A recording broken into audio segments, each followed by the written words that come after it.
Ini menarik ini komentarnya. Kenapa pindah agama bang? Kalau nggak urusan perut pasti bawa perut ya.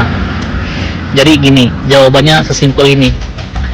Ketika saya masih Islam, saya itu lajang, nggak menikah. Dan ketika saya masuk Kristen, istri saya cuma satu.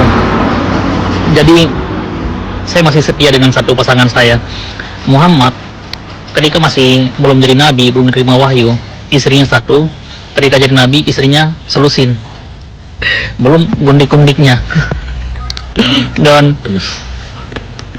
dan beberapa mualaf seperti yang meninggal kemarin, Waloni juga istrinya lebih dari satu. Mualaf yang lain juga istrinya kebanyakan lebih dari satu. Terus kalau karena urusan perut, bawa perut udah selesai ya. Itu yang kamu imani, yang Nabi melakukan. Apa bangai nenlung kan Ibrahim apa bangai beka ganto-ganto nenlung hidro ke tat bangai dari muka sampai bahasa tat bangai nenlung kan Ibrahim beka Ibrahim nyan so ya panejin si Ibrahimnya ya. Dan yang kedua orang Aceh yang lahir di Aceh, bahkan yang keturunan Aceh yang asli lagi mak long urang pidi ya long urang pidi gena terima mengagama Kristen hana masalah tinggalkan Islamnya na tinggai Islamnya na peta Islamnya na tinggai ajaran-ajaran halusinasi lagian tinggai aju bele ko ikut ajaran halusinasi lagian pulom ya pula pingkui si uro 15 gean ubuatnya apa bangai. Jadi untuk orang lain, orang drone, gimana sebenarnya apa yang terjadi? Baik, salam semuanya. Ini kedengaran suara saya? Jelas. Oke, baik. Kalau saya melihat judul daripada Bang Tamparagi buat ya, Didi Saputra dari Aceh ditangkap karena jawab kenapa murtad. Mengenai penangkapan Didi Saputra, kalau saya melihat judul ini saya kurang setuju. Karena dia ditangkap bukan karena menjawab kenapa dia murtad. Itu pertama. Ya. Yang kedua, pernah sampaikan bahwa pernyataan Didi Saputra, saudara kita itu, sahabat kita, teman kita, bila beliau pakai bahasa Indonesia, itu bahaya. Sudah lama beliau ditangkap sebenarnya. Kalau pakai bahasa Indonesia, tapi karena pakai bahasa Aceh, banyak orang tidak tahu. Itu ya. Lalu mengenai hukum, ini saya berbicara masalah hukum. Harusnya kalau hukum penistaan agama itu ditegakkan seadil-adilnya. Siapa saja yang melanggar tanpa terkecuali itu harus ditangkap, mau siapapun itu. Ini selama ini kita lihat yang ditangkap hanya dari pihak Kristen. Dari pihak Muslim bagaimana? Kenapa nggak ditangkap? Bahkan Bapak Sijabat pernah melaporkan ya, Dosman Sijabat. Pak Dosman Sijabat pernah melaporkan si Zuma, si Nora Aritonang, si Umiripa, dan kawan-kawan. Itu sampai sekarang nggak pernah ditangkap. Nggak pernah diproses. Habis itu pernah juga dilaporkan si Julius HMC. Sampai sekarang Julius HMC masih bebas menghujat. Masih bebas membahas agama yang tidak dianutnya, yang sudah ditinggalkan. Habis itu kita lihat Donditan. Tiap hari tanpa menghujat. Itu Donditan. Si Zuma tiap hari tanpa menghujat kekristenan. Kainama tiap hari tanpa menghujat kekristenan. Kenapa hukum penistaan agama tidak ditetapkan juga bagi mereka?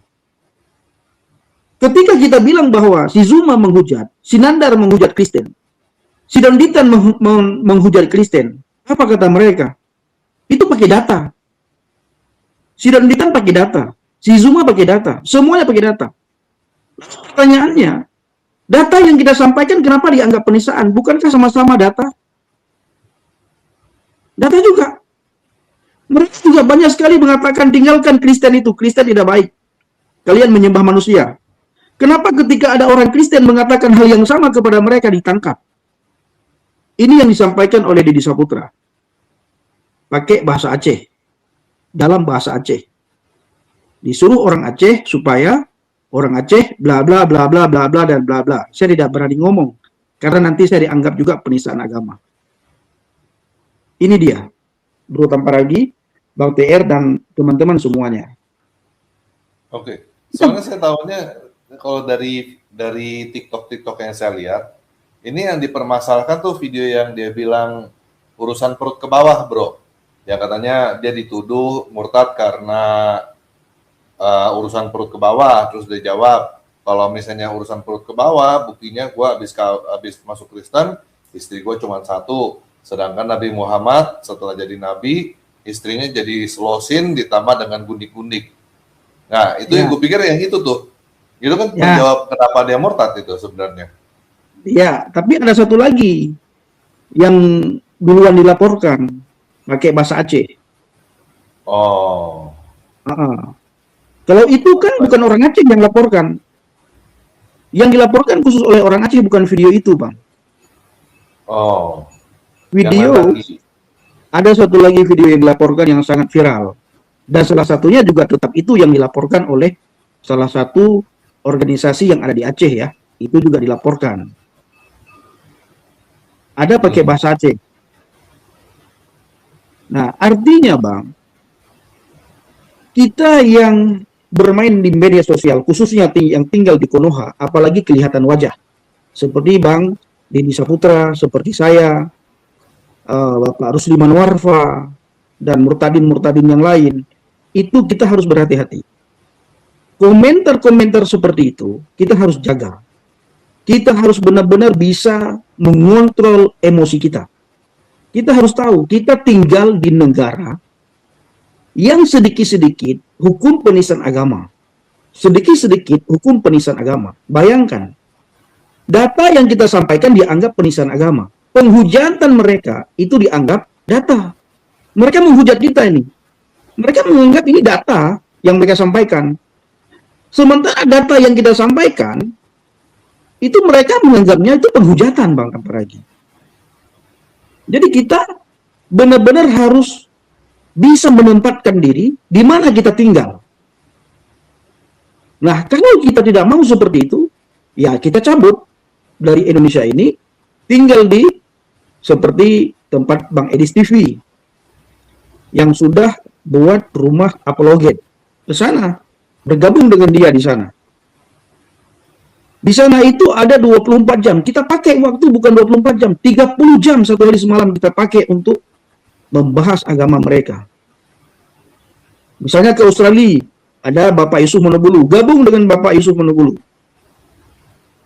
Ada Paulzang di Belanda, gabung sama Pak Paulzang.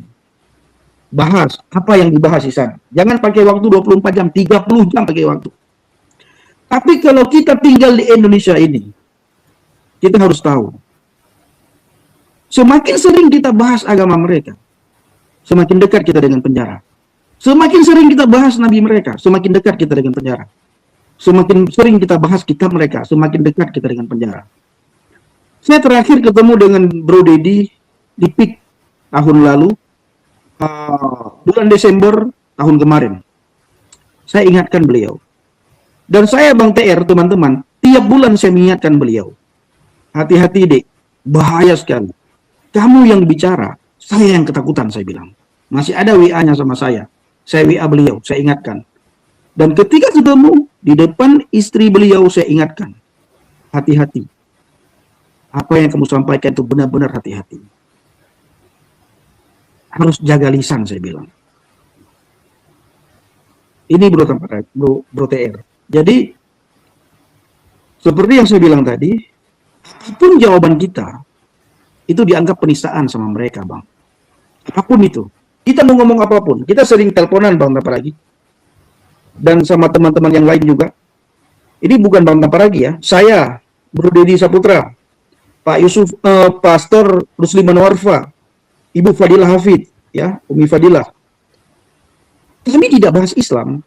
Ketika kami murtad, itu sudah penistaan bagi mereka. Ketika kita menceritakan kemurtadan kita tanpa menyinggung iman manapun, itu sudah menjadi penistaan bagi mereka. Karena mereka anggap kita aib.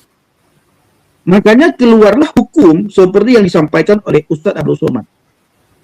Halal darah, salah satu halal yang bisa halal darah adalah membunuh orang murtad.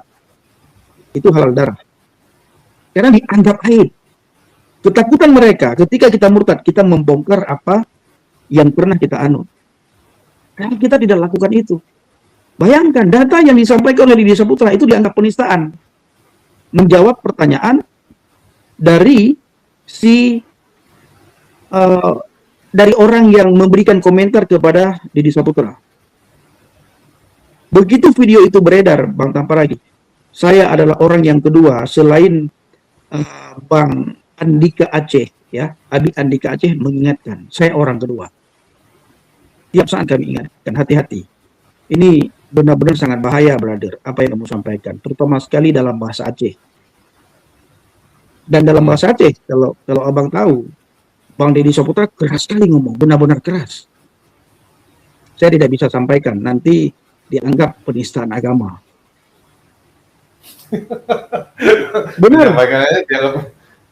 Oke bro, gue mau nanya gini bro, kan kita tahu sama-sama tahu lah ya, Aceh itu menerapkan syariat Islam, terus Deddy Saputra murtad, dan kita tahu hukum menurut Islam murtad itu akan dipenggal, dibunuh ya. Ini kira-kira Bang Deddy di sono bakal dibunuh kan sama mereka bro? Kalau saya tidak berani jawab, nanti kena. Saya berani jawab apabila di luar media sosial. Itu sebenarnya ada nggak tuh hukum itu? Hukum murtad dibunuh itu masih ada nggak sekarang? Saya juga tidak berani jawab. Waduh. Nah, saya tidak berani jawab. Sekarang begini, bentar, saya ingin membuka pikiran Bang TR ya, dan teman-teman semuanya. Ini bayangkan Bang, jangankan murtad, kedapatan pacaran di semak-semak itu Bang, dicambuk Bang. Kedapatan main judi itu dicambuk. Bagaimana dengan orang yang murtad? Makanya orang Aceh murtad itu sangat berbeda dengan suku-suku lain murtad Bang. Orang Aceh murtad tidak ada satu orang pun yang tinggal di Aceh. Itu tidak ada. Kecuali orang itu tidak ketahuan. Makanya setiap kami yang murtad, kami harus keluar dari Aceh. Harus keluar dan wajib keluar. Kalau tidak bisa. Itu Bang TR. Bayangkan. Kenapa tidak ada orang Aceh yang murtad tinggal di Aceh? Kita tidak perlu jawab. Kita pasti sudah tahu hukuman apa yang diterima oleh si murtadin itu. Orang yang murtad tersebut. Bahkan gereja di Aceh tidak menerima orang Aceh. Tidak menerima suku Aceh. Di Banda Aceh ada gereja di Banda Aceh. Ada beberapa gereja. Bahkan ada satu gereja yang dekat dengan masjid juga. Itu di Banda Aceh, dekat dengan Masjid Baitur Rahman Banda Aceh. Ada. Apakah di gereja tersebut ada putra Aceh asli? Ada putri Aceh asli? Tidak ada. Kenapa? Tidak diterima. Kenapa tidak diterima? Takut dengan risiko. Dan itu harus kita pahami juga. Itu Bang. Oke, ini gue tanya nih sama Mbah Google deh. Apakah syariat Islam di Aceh dibunuh kalau murtad? Penerapan syariat Islam di Aceh berdasarkan Undang-Undang Nomor 44 Tahun 99, Undang-Undang Nomor 11 2006, meskipun kanun peraturan daerah mengatur kinayat atau hukum pidana Islam, hukuman mati untuk murtad tidak diterapkan secara positif dalam hukum formal Aceh saat ini, yang lebih fokus pada hukum cambuk untuk tindak pidana seperti judi, minuman keras, dan perzinahan. Dasar hukum kanun jinayat di Aceh fokus pada pembinaan dan efek jerah bagi kaum muslim. Hukuman tidak ada eksekusi mati untuk kasus murtad yang diatur di kanun jinayat. Konteksnya diskusi mengenai hukum rajam atau hukum berat lainnya pernah ada namun tidak disetujui atau diberlakukan. Jadi nggak ada. Dan ini ada lagi pertanyaan, apakah orang yang murtad di Aceh dihukum mati? Ini yang jawab, saya pernah menulis tentang hukuman buat orang murtad di Aceh pada tugas esai kuliah saya, dan menemukan kalau dalam pelaksanaan hukum syariat di Aceh tidak ada penerapan hukuman mati. Bahkan potong tangan juga untuk pencuri juga tidak ada. Walaupun begitu ada hukuman bagi orang murtad dari Islam di Aceh. hukuman tersebut yaitu ini maksudnya hukum cambuk atau penjara atau denda berupa emas. Dalam Kanun nomor 8 tahun 2015 tentang pembinaan dan perlindungan akidah disebut dalam pasal 7 bahwa setiap orang Islam dilarang dengan sengaja mengeluarkan pernyataan dan atau melakukan perbuatan keluar dari Islam. Setiap orang dilarang dengan sengaja melakukan perbuatan yang dapat menyebabkan orang lain keluar dari Islam. Pasal 7 ayat 1 ayat 2. Dan beginilah penetapan hukuman bagi orang yang murtad dari Islam di Kanun nomor 8 tahun 2015.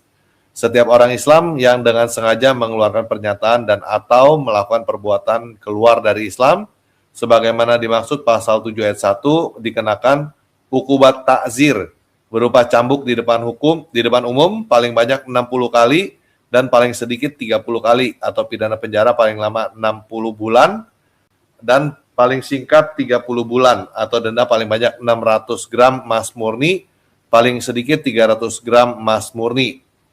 Wow. Setiap orang yang dengan sengaja melakukan perbuatan sebagaimana dimaksud pasal 7 ayat 2 sampai pasal ayat 6 dikenakan hukumat takzir berupa cambuk di depan umum paling banyak 30 kali, paling sedikit 15 kali, atau pidana penjara paling lama 30 bulan, paling singkat 15 bulan, atau denda paling banyak 300 gram emas murni atau paling sedikit 150 gram emas murni. Ya pada pilihnya Pak Cambuk lah ya kalau begini. Setahu saya belum ada orang yang dicambuk di depan umum cuma gara-gara murtad. Meskipun begitu, tetap aja kasus murtad di Aceh dan baru satu kasus murtad di Aceh yang terlaporkan. Kasus murtad di Aceh Cingkil.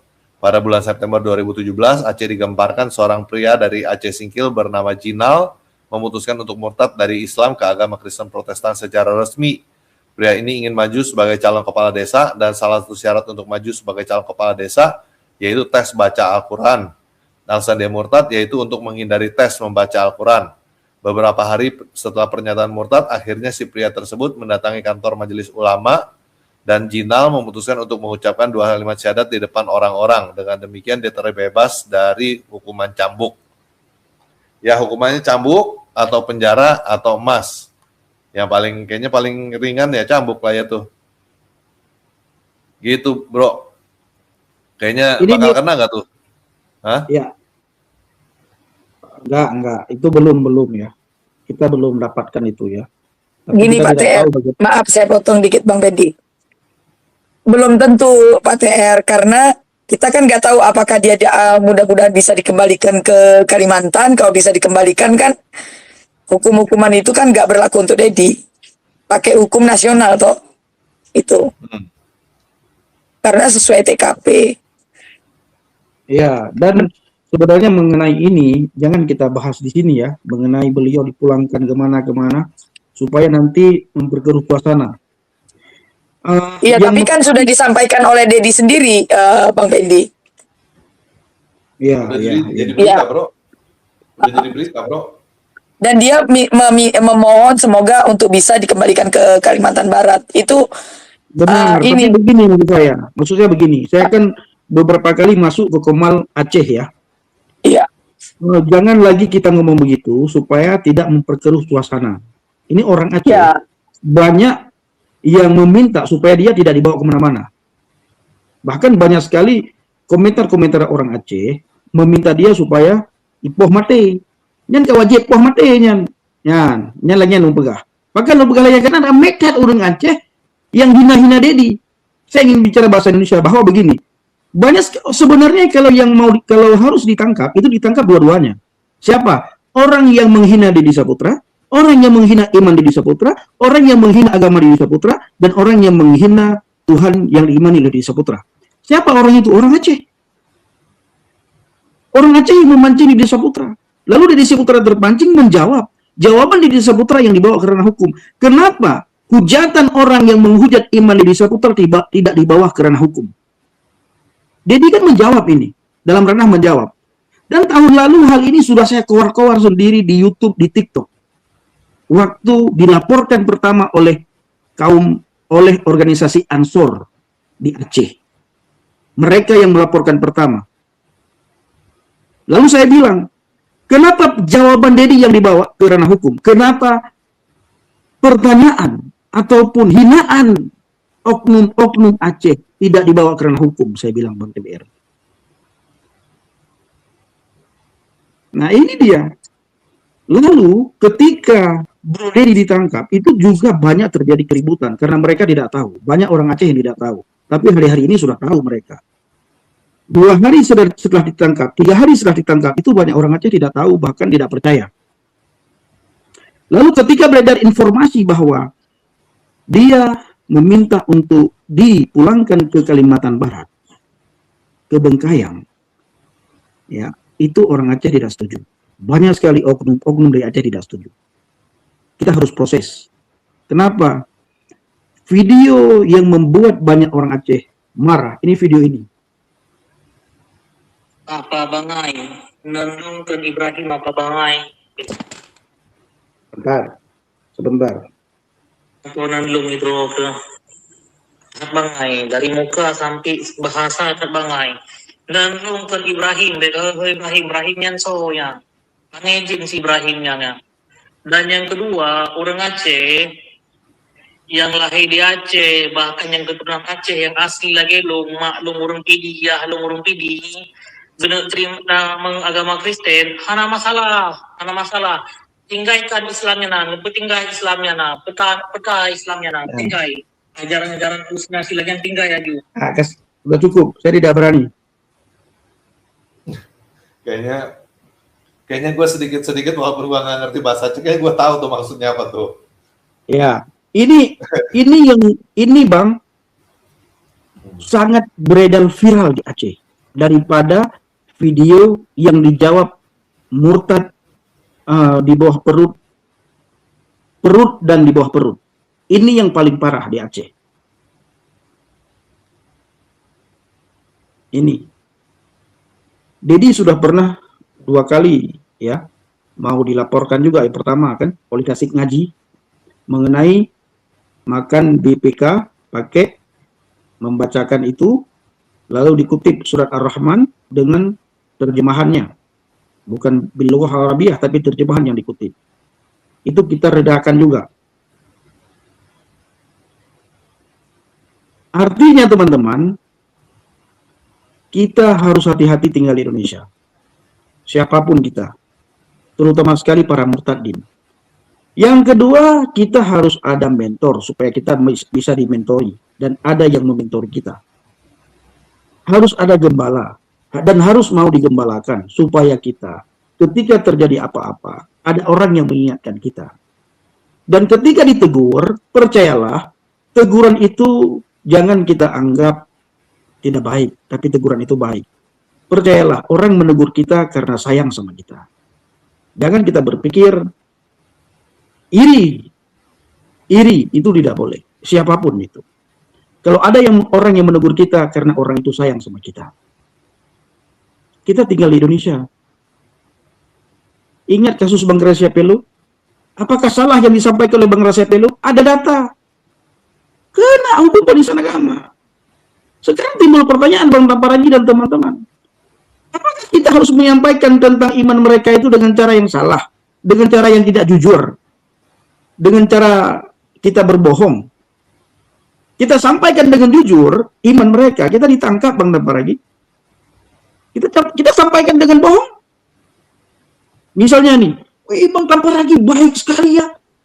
Agama Bang Tamparagi itu dibawa dengan damai. Banyak sekali tanpa pertumpahan darah. Apakah dengan itu? Sementara Bang Tamparagi bawa agama dengan rencong misalnya. Kalau saya sampaikan hal yang sebenarnya, saya ditangkap. Apakah kita harus menyampaikan dengan cara berbohong supaya tidak ditangkap? Tapi pada intinya, selama kita tinggal di Konoha, jangan coba-coba kita singgung. Dan kita harus siap, harus bisa mengontrol diri kita. Mengontrol emosi, mengontrol lidah, menjaga tutur kata. Tujuan kita memberitakan Injil. Tujuan kita memberitakan kabar baik. Jangan sampai kita ditangkap karena bukan memberitakan nama Yesus. Di komal saya, di TikTok saya, di YouTube saya sering bilang, jangan sebut nama Bapak itu. Semakin sering sebut nama Bapak itu, semakin dekat dengan penjara. Sebut nama Yesus, bawakan nama Yesus. Si Zuma saja diberkati dengan nama Yesus kok. Yesus yang memberkati Zuma. Si Nandar diberkati, Yesus yang memberkati dia. Si Donditan, Tuhan Yesus yang memberkati Donditan. Tiap hari dia bahas Alkitab. Tiap hari dia sebut nama Yesus. Rasul Paulus tiap saat mereka sebut. Apakah pernah mereka sebut nama nabinya? Tidak ada penonton. Lalu kita memberitakan nama nabi mereka. Kan konyol kita ini. Jangan, mereka saja tidak mau memberitakan nama nabinya. Mereka saja di komel-komel memberitakan nama Yesus. Nah, kita memberitakan nama nabi mereka, ya penjara kita menanti. Saya mau tidak disenangi atau bagaimana, saya akan katakan bahwa stop, teman-teman. Tidak ada yang bantu kita. Lihat kasus Pak Kaci. Ketika Pak Kaci keluar, apa yang terjadi pada Pak Kaci? Nah, ini sering kita ngomong sama Bu Fadilah, hati-hati. Bu Fadilah harus kontrol supaya donasi tidak ada yang mempermainkan. Itu. Nah, mengenai apa yang kita sampaikan, khususnya apa yang disampaikan Ibu Fadilah, jangan lagi kita bahas-bahas di media sosial, walaupun Deddy Saputra suka bahas mengenai kepulangan dia ke Bengkayang. Karena saya orang Aceh, saya sering masuk pakai nama samaran ke TikTok orang Aceh ketika mereka lagi membicarakan tentang Deddy Saputra. Harusnya saya tidak perlu membuka hal ini, tapi saya buka supaya teman-teman percaya apa yang saya sampaikan, supaya teman-teman percaya apa yang saya dengar di komal-komal orang Aceh. Mereka memikirkan bagaimana Deddy Saputra tetap di Aceh. Kalau kita memikirkan bagaimana Deddy Saputra dipulangkan ke Bengkayang, artinya mereka akan mempertahankan dengan segala cara. Dan video-video Deddy Saputra, teman-teman banyak tidak tahu karena pakai bahasa Aceh. Itu kalau kita pakai bahasa Indonesia mengerikan, teman-teman. Sangat mengerikan. Itu viti-viti Deddy Saputra pakai bahasa Aceh. Benar-benar mengerikan. Saya aja takut. Saya sering bilang sama Deddy Saputra, brother, kamu yang bicara, saya yang bergetar. Takut saya mendengar apa yang kamu sampaikan. Tolonglah. Jadi, saya berharap teman-teman, mari kita bijak. Ya. Bijak, jangan lagi ada Deddy Saputra yang kedua, Bapak Kaci yang kedua, Bapak Saifuddin yang kedua, Bapak Rusli Manwarfa yang kedua. Jangan ada lagi yang masuk penjara. Pak Rusli Manwarfa tidak menyampaikan hal yang lain, menyampaikan kesaksian, ditangkap dulu. Cuma dulu belum ada media sosial. Sekarang sudah ada media sosial. Benar-benar kita harus hati-hati. Kita tidak bisa berbuat apapun. Kita menangis pun, kita ngomong begini ditertawakan sama mereka. Bagi kita ini memalukan. Kalau seandainya ada orang yang menghujat iman kita, kita bawa ke ranah hukum, dia ditangkap, kita malu. Tapi bagi mereka ini, mereka senang. Mereka sangat senang bisa menangkap murtadin. Mereka sangat senang bisa menangkap para apologet, para debater Kristen. Hari ini Bang TR saya juga sering keluar-keluar di TikTok, di media sosial, mengingatkan Bang Joseph. Bang Joseph itu sangat pintar sekali. Hebat. Hati-hati, jangan sampai keselio lidah dalam perdebatan. Hati-hati. Bukan tidak ditangkap, belum. Mereka lagi menunggu waktu yang tepat kapan ditangkap. Kita semua ini lagi menunggu waktu kapan ditangkap. Tapi kalau kita kesel lidah dan kita tidak ada yang mengingatkan, setengah badan kita sudah dalam penjara ini. Percayalah apa yang saya bilang. Setengah badan kita itu sudah dalam penjara. Kalau kita tidak peduli satu sama yang lain, tidak mau menerima teguran satu sama yang lain, tidak ada yang mengingatkan kita, kita tidak mau terima didikan sebagaimana kata kitab Amsal, kita akan terperangkap dengan jerat iblis, teman-teman. Ya, ini benar-benar harus hati-hati, harus bijak dalam memakai media sosial selama kita tinggal di Indonesia. Tidak perlu kita viral dengan cara-cara seperti ini. Injil saja kita beritakan, mereka marah. Bersaksi saja kita, mereka marah. Sudah cukup bagaimana Pak Yusuf Monobunuh ditangkap, Bang Deddy sekarang ditangkap, Pastor Rusli Manwarfa, Pak Saifuddin Ibrahim, Bang Gracia Pelu, dan ada lagi beberapa lain ditangkap. Jangan ada lagi yang lain. Jadi sekali lagi ketika kita diingatkan oleh teman kita harus terima. Itu demi kebaikan. Jangan kita menganggap iri kau sama aku karena kau makanya kau begitu. Enggak boleh kita anggap begitu. Nah, kita apa yang perlu kita lakukan sekarang untuk saudara kita di Desa Putra? Kita berdoa sungguh-sungguh kepada Tuhan agar Tuhan benar-benar campur tangan, agar Tuhan memberikan kelemah lembutan kepada pihak yang berwenang, kepada hukum yang berlaku di Indonesia, sehingga saudara kita bisa mendapatkan kelonggaran. Ini yang harus kita lakukan. Selain itu, apa yang harus kita lakukan? Kita tunggu proses hukum. Baru nanti kita galang dana lewat nomor rekening istrinya, supaya bisa dipergunakan dana itu sebaik mungkin untuk pengurusan saudara Dedi Saputra. Itu dari saya, Bang Dedi. Bang, oke. Saya sebelum turun, Bang TR, Bang Aparagi, Bu Fadila dan semuanya, saya mau turun dan sekali lagi saya ingin sampaikan bahwa sekalipun saudara kita Bro Dedi Saputra sudah ditangkap, saya sebagai Murtadin itu tidak pernah mundur dari pelayanan, dari penginjilan. Jangan takut, ya. Kita jangan pernah takut, tapi kita jangan konyol.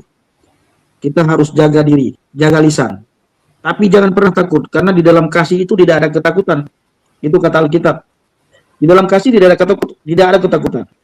Dan kasih mengusir rasa takut. Itu dalam 1 Yohanes 4 ayat 18. Di dalam kasih mengusir rasa takut. Tetapi sekalipun begitu, kita harus berhati-hati. Ya. Harus berhati-hati. Harus berani. Pak Saifuddin Ibrahim pernah sampaikan, kalau takut jangan berani-berani. Kalau berani jangan takut-takut. Maju kita bersama dengan Kristus. Saling mengingatkan, saling mendoakan, saling menopang, saling membantu, saling menolong. Dan yang paling penting adalah 2 hal.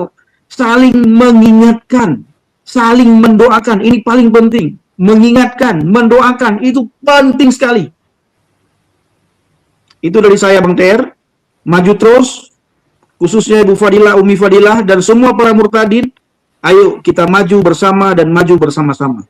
Jangan takut. Walaupun ditangkap, kita jangan takut. Jangan takut karena penginjilan. Tapi takutlah karena kita hujatan. Jangan pernah kita menghujat. Jangan pernah menyinggung nama Bapak itu. Semakin saudara menyinggung nama Bapak itu, semakin dekat dengan penjara. Sekali lagi saya sampaikan, harus saya ulang-ulang Bang Taparagi. Jangan sebut-sebut nama Bapak itu. Bahaya. Ya, bahaya sebut nama Bapak itu. Sering saudara sebut nama Bapak itu, semakin dekat saudara dengan penjara. Nah, ini dia. Nah, oke, itu aja dari saya. Terima kasih. Bagaimana cara turunnya? Bang TR bisa turunkan saya bisa naik, tidak bisa turun. Tangganya tidak ada. Beda dengan TikTok. Udah kayak Haji dong. Bisa naik kan bisa turun kayak Haji dong. Alah, masa lupa biasa main di YouTube, Bang Pendi. Udah lama deh nggak pegang deh. Nggak pegang YouTube. Iya, Oke, saya thank juga you, udah Bang. lama. Oke, Pak TR, saya juga mau turun.